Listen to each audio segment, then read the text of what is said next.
Why the heroes are actually the villains, and maybe we should love the villains more. Heroes versus villains. Heroes and villains share a lot of the same traits that the author has decided to flip in different ways. A hero is usually seen as strong and smart, but villains are seen as powerful and cunning.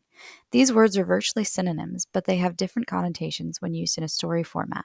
Some of them are more derogatory than the other.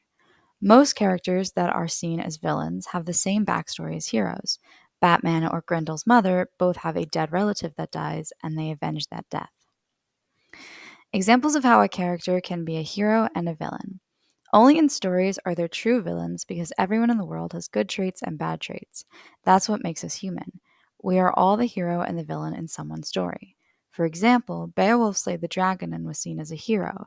The dragon had been terrorizing the city and he had good means to kill it. But when the dragon tried taking revenge on the person who stole their gold, they were seen as rude and evil. Heroes and villains. Saying that a hero is the villain should also prove that the villain is the hero. There are many examples of when this switch happens in certain literature. There are also pop culture examples of when the villain shows hero traits and the hero shows villain traits. I have prepared a few examples of the gray area when it comes to being a hero and a villain. First example. One example of the gray area between hero and villain is one I'm not sure everyone has heard of.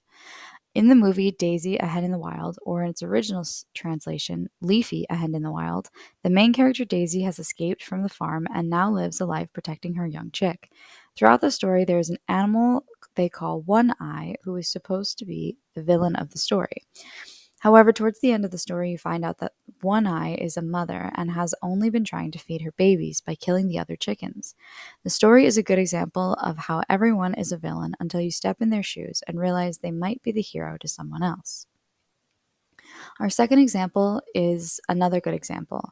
This is a hero that could be both hero or villain. In the stories we have read this year, Dr. Faustus is a perfect example of a character that has both the quality of a villain and a hero.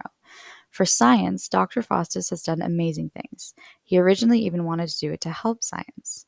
Later down the story, however, we see that Dr. Faustus is turning more corrupt and has taken his overwhelming need to learn new things way too far. He rides this line of not wanting to break from the contract with Satan, but also not being able to be proud of who he is and what he has become. Continued. This slight emotion from Dr. Faustus is what keeps him walking the line between villain and hero. Because Dr. Faustus shows his self aware side, we can see that he isn't proud of himself, and he mentions multiple times that he doesn't want to be the way that he is. He just feels that he is hopeless.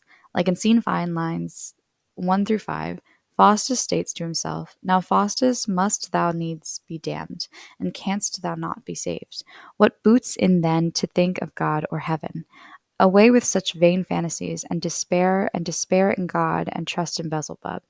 In this quote, Faustus shows just how sad he is about becoming this way and shows that he feels he has gone too far to stop now.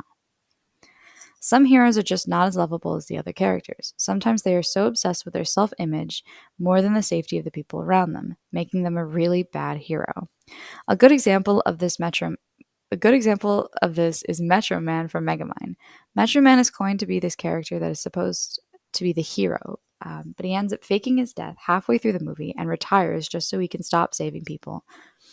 He completely abandons the idea that saving others is more important than just chilling alone.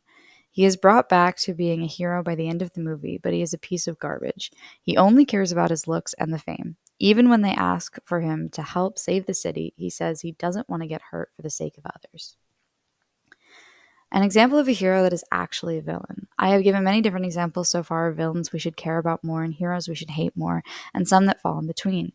But here's an example of a hero that we have read about that is the main villain of the story and has been completely over-glorified. Sir Gawain in The Green Knight has the main character of Sir Gawain. Sir Gawain shows his true colors many times throughout the story. Sir Gawain chooses to cut off the Green Knight's head and then can't deal with the consequences. He then decides to cheat in the battle with the Green Knight by using a girdle that granted him immunity. And above all that, he is told by the Green Knight that he respects him for playing dirty. If the Green Knight is to be perceived as the villain, and Sir Gawain was essentially told that he is to be proud of cheating. This is proven in lines 2331 through 2335. The warrior steps away and leans on his weapon, props props the handle in the earth and slouches on the head, and studies how Gawain is standing, his ground, bold in his bearing, brave in his actions, armed and ready. In his heart, he admires him.